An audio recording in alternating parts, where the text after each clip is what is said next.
Wih, Siti Nurhaliza mau makan sini weh. Halal ke ni? Oh. Ni yang viral ni, membuatkan orang beratur tak ingat. Kopi mana? Oh sana. Tu nampak sekarang pukul berapa ni? 6.30. Ramai siap. Tak ada fast line ke? KCC sekarang beramai. Sini pun penuh. 3 days later. Okay, dapat. Thank you. Alhamdulillah dapat juga sini. Nak order apa ni? Apa yang famous kat sini Wak? Kat sini dia punya egg tart. Dek, order? Ni order. Ada chicken rice.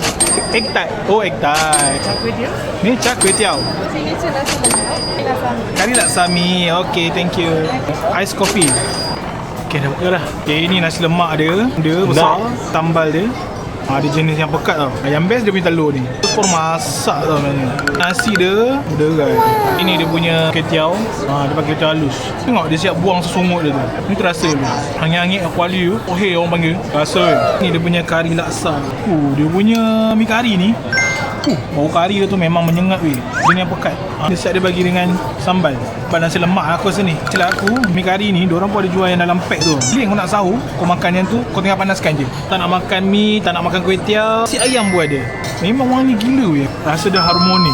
Dia nak sedap yang ni memang kena makan dengan sambal. Dengan dia punya ginger paste.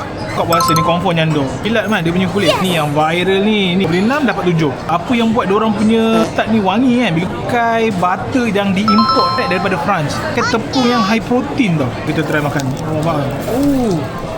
Kat depan kedai dia ni kan, dekat sini ada ngam-ngam ada kopi dia. Ni merchandise kalau nak beli kopi putih ke. Yang ada tok bagi ada orang macam cantik. Ni dia punya sambal.